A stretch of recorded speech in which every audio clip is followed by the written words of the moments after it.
Welcome to the Why Not podcast with me, Chrissy Hawkins. In a world where everybody asks you why, I'm here to ask why not. So sit back and relax or walk and listen and join me on this journey as we try to answer this never-ending question: what makes people say, why not?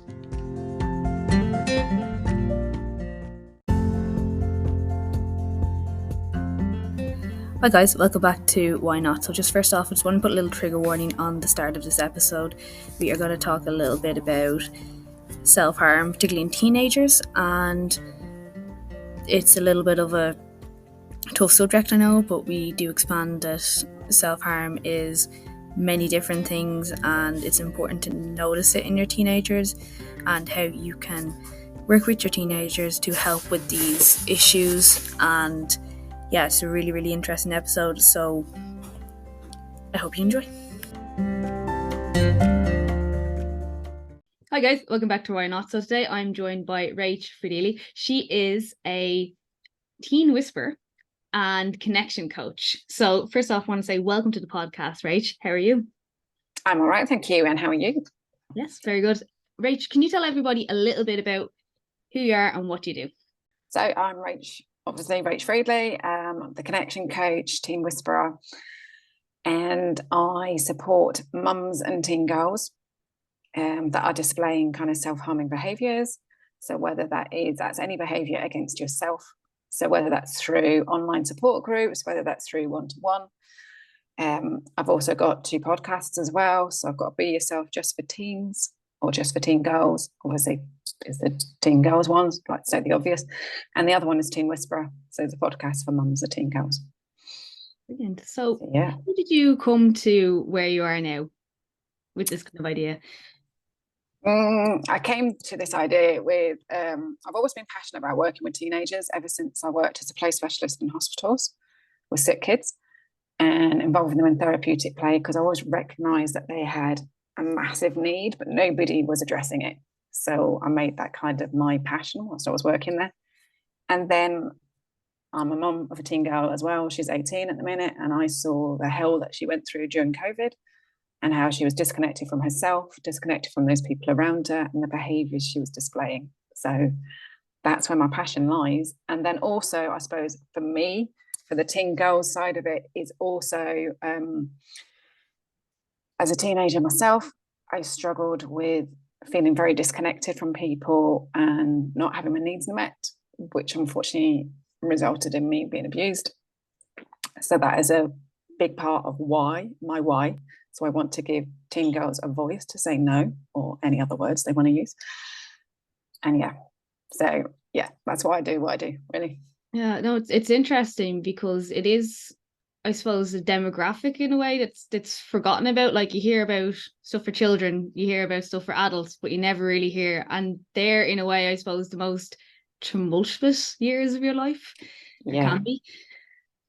Yeah. And actually, a teen girl needs you more during her teenage years than she does at any other time, except for being a newborn. And yet that is not talked about at all.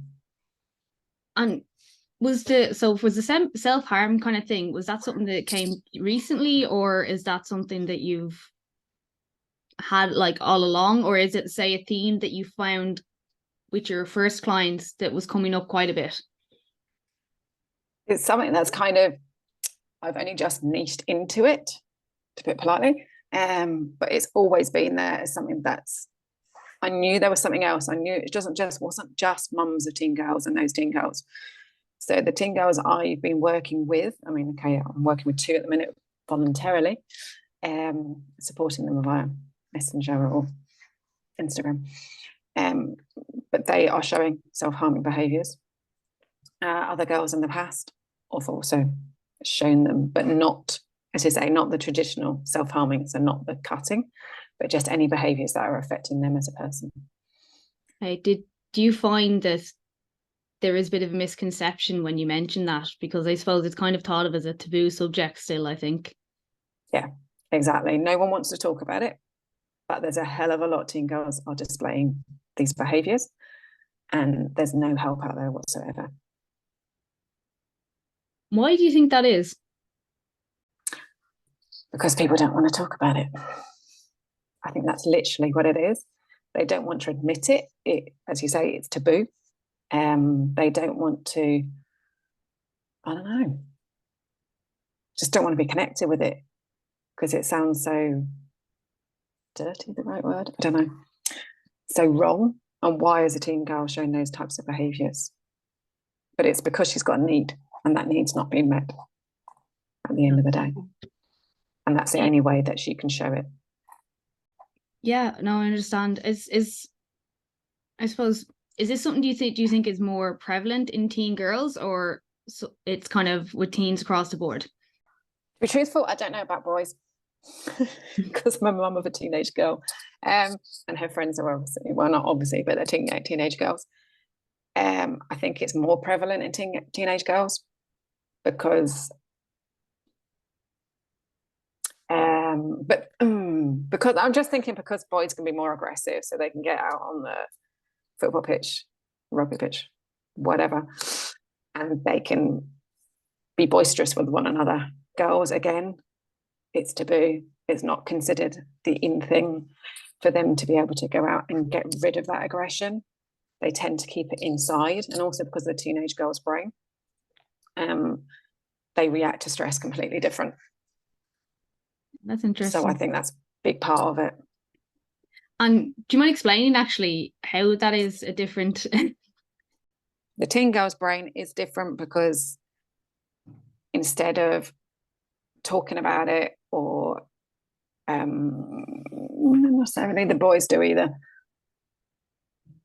they just react to stress completely different. They tend to take it on board, whilst boys tend to vent and offload. Girls tend to take it internally and think it's their fault. There's something wrong with them rather than expressing it outwards. And that's then when the self-harming behaviours appear, because they haven't been given an outlet for them to express what's going on for them. So take us back to COVID. You said you noticed a lot of things. I suppose you were living through it as well. What was it like having a teenager in that time? Because again, I feel like COVID was one of those things where they were probably the most affected age group. Yeah, we just moved to a new area, so that didn't help. We were just about to get help as well. So my daughter's got chronic fatigue. She's not at school, or she wasn't at school at the time. We're normally home educated, but we were just about to access help for her. And that all got pulled back because we were due to meet on that day that the first lockdown started. So that didn't happen. And then everything was pulled back. So there was no home educating staff. There was nothing going on, no meets, obviously, with everyone else, nothing happening. But of course, there's nothing online either, but not that's how she learns anyway. So we just found her becoming more and more, best way to put it is a pressure cooker. And she wouldn't be able to voice it, wouldn't be able to vocalize it, because they're just not brought up or introduced to what your emotions and your feelings actually mean, and that they're not taboo, and we can actually open up about them. And then she was just imploding. So that's my way of putting kind of those self-harming behaviors. So stopped getting out of bed, stopped washing, stopped looking after herself, losing all interest in everything. And it was that, and recognizing that their friends were very similar as well, that she was meeting online. That's just like, I need to do something about it. Can't remember if that actually answered your question, because I think I've gone off a tangent. And how were you able to maybe bring her out of that? So literally, I just did lots and lots of research. This is what got me into it in the first place. Loads of research, loads of reading, various people in the field. I mean, I could give you a massive long list of people in the kind of conscious and attachment parenting fields. And I was just like, I need to take control of this. So I need to focus on my care first. So the more she saw that I was looking after myself, then she was able to mirror those behaviours for herself and recognise that actually getting out of bed and having some fresh air and getting out in nature and walking or cycling or whatever is great for your mental health and well-being. So that's where it all started from. And then we started more and more connecting. The more I learned, the more I turned our relationship around, because it was very volatile and it was very violent towards me and aggressive. Was there a lot of pushback from her when you were trying to approach these things and change things for her? Or initially, yes, but mainly it was because of me. So I was trying to do the stuff for me rather than trying to fix her behaviours. So, but the more that she saw that I was looking after myself, the more she was then able to look after herself. And then we do things in partnership, because that was a big thing as well. It's no longer me as the kind of adult and her as a child. We were on a level playing field. And did that change things a lot with your relationship then? Yeah, massively. It's no longer about control and fixing and discipline and punishments. It's about literally listening, actively listening to what she's saying, reflecting it back to her, making sure I've understood it, so then we can make a plan together, which is massive. Yeah, I actually, thinking back to my own teenage years, all those years ago, do you find mothers you work with struggle with that? Yes, massively. Because I was one of those mums who had no time for herself. So I would leave my self-care to the end of the day, and obviously then be too exhausted to do anything about it. So I didn't do anything. But now I'm making sure that I do stuff for me at the beginning of every day. So whether that's a bit of meditation, whether that's out walking the dog, whether it's taking some time for myself and just connecting to how I'm feeling and breathing it through my body. These things are all simple. They don't have to be expensive. Yeah, I think that's one of the, I suppose, misconceptions about self-care, isn't it? It doesn't have to be a spa day. It can be taking some time for yourself. Yeah, sitting on a bench outside your back door, having a cup of tea. And in the rain. Well, we're not really in the best climate for sunshine and tea. No, not really, no. Do you find a lot of mums struggle to make that time for themselves? Yes, 100%. They think their priority is to their daughters first and foremost, but it is, but the other way around. Because the more she sees you doing for yourself, and the nicer you are to yourself and your body, the more she will be for herself. They learn by what they see, not by what they hear. That's true. Why do you think they struggle with that, like putting any time into themselves? Societal and cultural expectations. Self-care is selfish is one of them. You always put everyone else's needs above your own. It's another one. You're not important. You're just a mum. Another one. I can go down the list, really. Yeah, no. The reason I'm asking is because obviously I'm not a mother, but I like to hear from mothers what their experience. Then obviously, if I've got people who are mothers themselves listening to the podcast, it's good to have a mum telling them that like they have felt that way as well, you know? Yeah.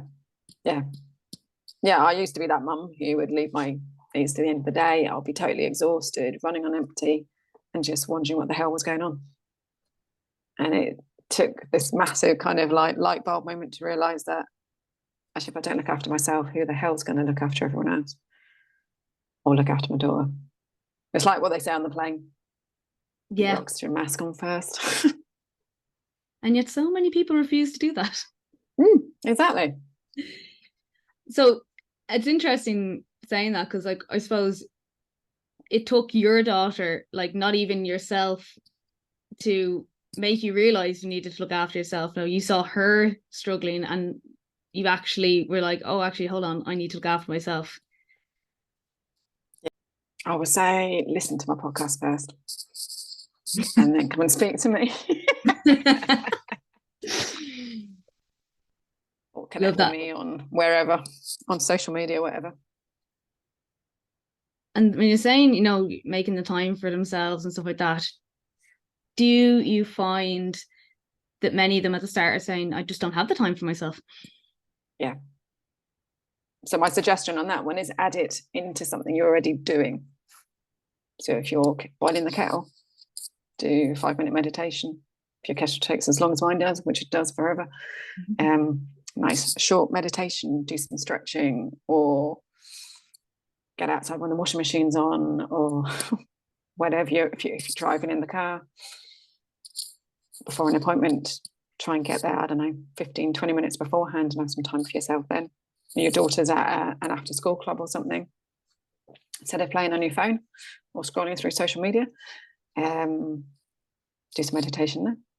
Do some breathing. Breath work's great. So meditation doesn't have to be the and it doesn't have to be listening to music. You can literally do it in silence, and it's just simple breath work, just connecting into how you're feeling in your body, and then breathing into your heart and feeling that feeling and that sensation, and then allowing you to calm yourself. Yeah, I love that. It's about making it simple. It's about making it easy. Otherwise, people aren't going to do it. Yeah, and I like the way that you're showing all these kind of small things you can do for yourself like that, making it easy, because as I said, before earlier, it's like it doesn't have to be a spa day, and it's very easy to be like, I don't have the money for that, or I don't have the time to do that, but you can find 15 minutes off your phone in the day. Yeah, exactly. Or even if you're reading a book, a nice easy fiction book that you can pick up and put down, that's great as well. Do you think social media is affecting mums as well? Because we all know the effect it's had on teens, and do you think it's there is actually a research document, I'm just trying to think who wrote it, female lead I think wrote it, which does say that social media is definitely affecting teen girls and women adversely. Yeah, because people are preferring to just pick up their phone or whatever, their tech, and just literally sit there scrolling for hours. I get bored too easily, so I'm off it like a shot. I'm the opposite. 5 minutes, I'm gone. I have, because there's so many different things, I can flick into something and move over to something else, just constant things. But I think you have to be careful though with your feed as well. So yeah, exactly, because you can easily get loads of shit you don't want on there. Absolutely. And especially if you're a mum just trying to do everything, and then if you're following all these mom-fluencers, then you can just feel a failure, feel useless, feel like, what am I doing this about, what is going on? And then of course your teen girl is going to spot you doing that and think it's okay for her to do it as well. Very true. What is your opinion on mom influencers or family social media accounts? When you're saying family social media, is that literally what? Like, the family blogs and stuff like that. But where everything's hunky-dory and wonderful all the time. Yeah. They're not real. They're fake. Everybody has their ups and downs. I absolutely agree. I do think there has been a thing for social media for people to show the more, real sides of life as well. Yeah. But I think one thing I always have to remember is they'll only show you what they want to show you. Yeah, exactly. We've got no control over social media. Yeah. So if you could change one thing now as well about like the environment for, say, teen girls growing up now, that could be social media, that could be school, that could be how everything is done, what would it be? Yeah, that's a really weird way around of it, but yeah, and that's kind of how I connect with a lot of mums. But they want to fix their daughters' behaviours first before they start on themselves, but actually it's the other way around. Did you find there's pushback from them then, because they're like, no, it's not me, it's the problem, it's her? Yeah, it's my teen daughter who's got the behaviour problem, sort her out, not me. And I'm like, no, it's you who needs the work. Yes, I work with the teen daughters or the teen girls separately in support groups, but the majority of the work is for the mums. And how do they find that when you say that? I have the people that kind of go, no, that's not for me. I don't do that. No, it's all about everyone else. But those aren't the people that are going to come to me to work with me. But the mums that have come to me and obviously have worked with me have had massive change arounds of how they feel about themselves, how they feel about their daughters, how their daughters are behaving, how their daughters are coping. And they've got that connection, and it's just so strong now, just by looking after themselves first. Amazing. It's insane, isn't it? It is, yeah. It's mad to think like that all you need for the relationship is like to help obviously look after yourself, you know? Yeah. So by understanding what's going on for you and understanding so when your daughter's kicking off, what's triggering in you about that behavior, because it's something to do with what you're remembering, or an emotional memory, or generational trauma, or behavior patterns that you've taken on board. And by understanding that through you, then it becomes easier to manage her. Yeah, absolutely. Is there any kind of techniques you find works with these women, or does it, like, obviously just case by case basis, but is there something you see that comes up a lot that actually helps them really well? Yeah.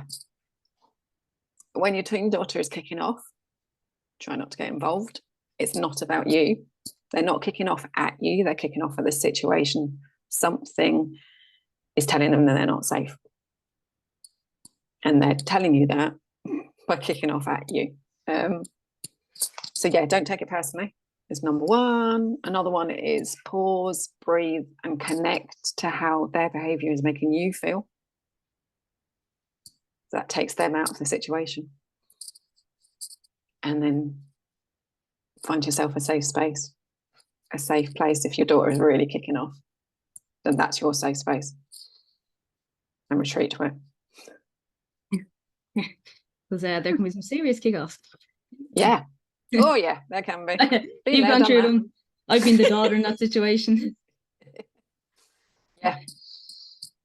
And when you're working with these, like, would you have sessions where you're having the daughter and the mother together, or do you keep them completely separate and leave them to kind of work with themselves? So the program that I do for that is a 1-to-2. So I work with mums and teen daughters, but the sessions are separate until the very last session where they come together. But I have a questionnaire for the mums and a questionnaire for daughters to find out what it is about the other one that's concerning them. And then we work on that within the sessions. That's a 3-month program. And then, as I say, at the end, they come together. And the change, you can just see it throughout the 3 months of them working separately on their issues. And then coming back to me every time and going, well, I did this with my mum that day. Oh, I did this with my daughter. And never thought I could do that a few months back. And then when they're together, it's just like the both of them are just on that camera going, oh, I want to talk. So it's great. I'd say that's like really great to watch or get to see. Yeah. And when the daughters are doing sessions with you, are they open with you, or do they feel like they're being dragged in by their mother? Or normally it's because that's what they wanted. Okay. So if they're dragged in by the mum, it's not going to work. Mm-hmm. Because they're going to be totally disinterested and not wanting to engage. So it has to work for both of them.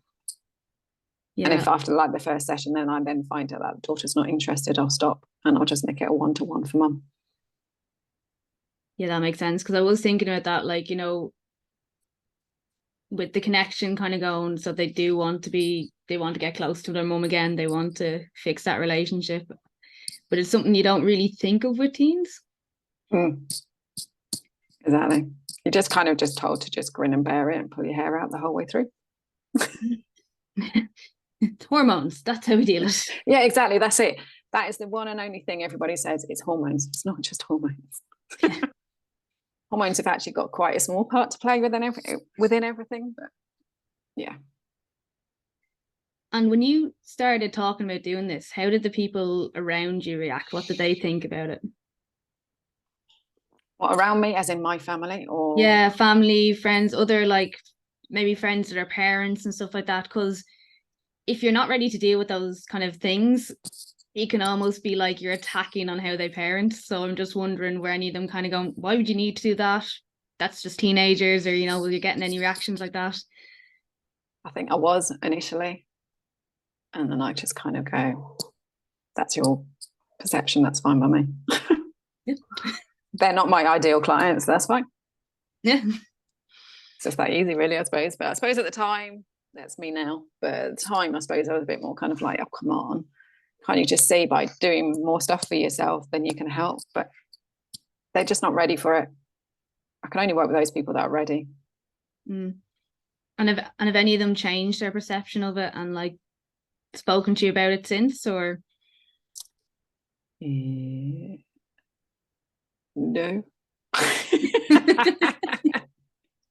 That's interesting because, as I said, like I do, it's like obviously they're not ready and stuff like that. But I just I do find it interesting, you know, so sometimes people can feel like that's almost an attack on them, you know, because they're not ready to deal with something different. Now I've got a friend who's just like constantly, well, puts herself at the bottom, constantly telling me she's tired all the time. Oh, I must go to the doctor. I'm tired all the time. And I'm like, I know exactly why you're tired, but I know you're not ready to hear this. So I just keep quiet. It's almost like a badge of honor though sometimes, isn't it? Yeah, exactly. It's a status symbol. Yeah. It shows how much you're doing. Yeah. And it's easier to say that and have everyone go, oh yeah, God love you, instead of actually exactly. to change. Yeah, exactly. Or take something to fix it, because that will be better. Have you seen more of a growth in this area and interest in looking into teens and behavior and the relationship with their parents, or is it still something that you find very, very like underlooked at? Very underlooked at. Yeah. I mean, I was having a conversation with a friend who's a GP the other day and saying what I was going to be doing. And she was like, oh my God, that's a massive area. You really need to, or that'd be great if you could work in that area. But then kind of like when I was kind of trying to explain what I do, it was just a bit like, not so sure about that. You could just feel the kind of like, is that right? But so I think I just need to keep banging my drum, getting it out there. The thing with that as well is, if you're not getting reactions like that, you know, if you want to change things and change how things work, you want to be getting reactions like that, because people don't think it can change. Exactly. So it shows that you're actually in something that's really necessary, because people are going, yeah, it's big and it's scary and you're taking on something. Yeah. Most and trying to do it differently. Yeah. From the norm, or instead of, well, there isn't really anything from the norm, of waiting until they're literally right at crisis point. I want to stop behaviours now before they really set in. What was kind of, I suppose, would you say with your daughter, was that like your biggest success story, or have you seen even like with your other clients, have you seen some, like, what would be the biggest change you've noticed, without like going into too much detail, obviously? Being able to connect to themselves and connect to how they're feeling. So yeah, possibly my daughter is my biggest kind of success, without forcing it down her throat, because I don't.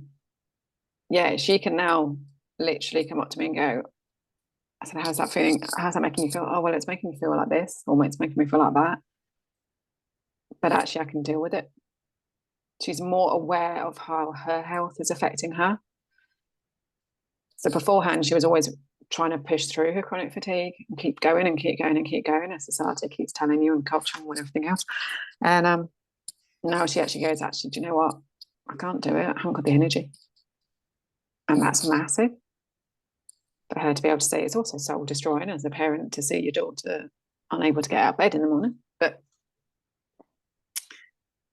it is, yeah, it's huge. And then, as I say, the other clients I've worked with, then the change that they've had for themselves as mums. I mean, the support groups for the teen girls is new, so it's not out there yet. Hasn't started, let's put it like that.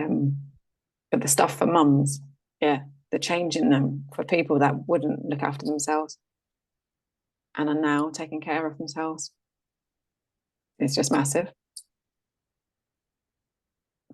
What would be your biggest kind of advice to anyone in that situation?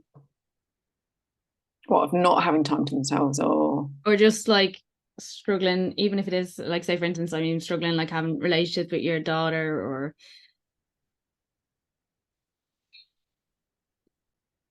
yeah, understanding the female brain, understanding it is different. We have a 28-day cycle. We do not have a 1-day cycle. Men do, we don't. We have weeks where we've got more emotions or more, yeah, or more emotional. That's the word I wanted. We've got weeks where we've got less energy, got weeks where we're feeling on top of it, or weeks where we just feel like shade. And that's normal and it's natural. And it's just not talked about at all. So if a teen girl is kicking off or is upset or is crying, oh, it's just down to her hormones. I wish people would understand teen girls so much more than they don't right now.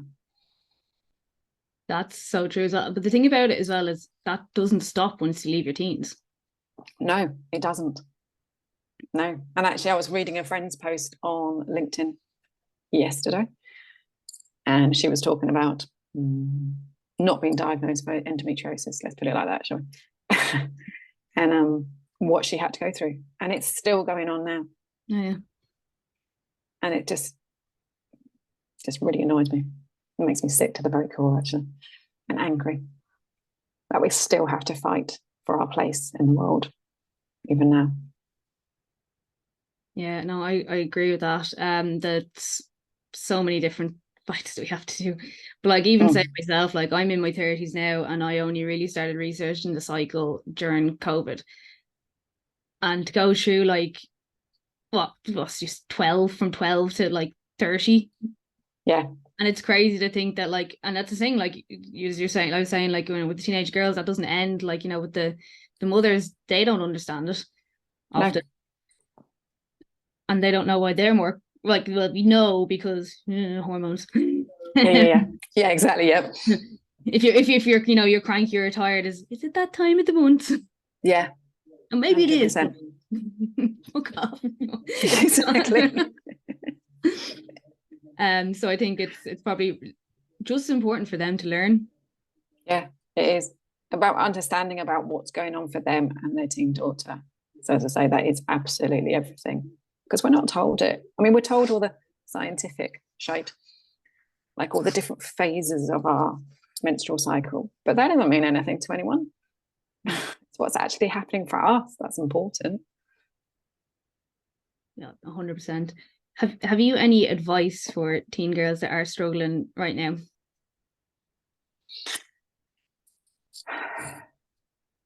Find somebody you can talk to and be open and honest with them. But obviously it's got to be someone you feel safe with. That's probably the hardest part, is it? Yeah. Yeah, it is. Okay, so I think that is pretty much everything I'm going to ask you today, but there is one other question I like to ask everyone at the end of every podcast. And this comes back to you, actually, and it is, what is the best advice that you've ever had or been given? Oh my giddy aunt. And you can pick more than one, because this is the normal reaction I get when I say that question. Be yourself. That's why my teens podcast is called Be Yourself. Rather than trying to mask and pretend to be somebody you're not. Which is kind of what you do your whole teenage years. Yeah, exactly. And again, that's totally natural. It's not necessarily meaning that there has to be a label attached to them. It's just how it is. They mask to try to fit in, to be like everyone else. But it's never good enough. Yeah, I know exactly what you mean. This is like taking me back. I'm having like trauma flashbacks now. Exactly. And you don't want to go down there, do you? No, yeah. I'm not ready to deal with it. No, I'm not either. Well, that's brilliant. I did like that. It's a really good one to end on, especially talking to teens. And, you know, I think it's a perfect name for the podcast. But if anyone is looking to work with you, Rach, where can they find you? My website is positivetouch.net. I'm on Instagram at teen.whisperer.nature. My podcasts are Teen Whisperer, which is on Spotify and Apple, which is the one for mums. And the teens one is Be Yourself, also on Apple and Spotify. And oh yeah, I'm on Facebook as well. Under Positive Touch. That's funny. I think that's it. I think that's it. I think that's where I am. Deadly. And as ever, guys, you can find me on TikTok, Strong in the Saddle, and Instagram. I have 2 Instagrams, but you mainly find me on @strongthesaddle_. I'm also Chrissy H Fitness, and my website is www.chrissyhawkins.com. So I want to say thanks again for joining us today, Rach. It was really, really interesting. All right, no problem. Thank you for inviting me. Yeah. First of many, I hope. I really do appreciate everybody who listens to this podcast. So if you please could help me with the algorithm and leave a review on Apple Podcasts or Spotify. And even, you know, if you want to reach out and suggest topics for me, I'd be delighted to hear from you. Drop me a DM on Instagram or TikTok. And thanks again for listening.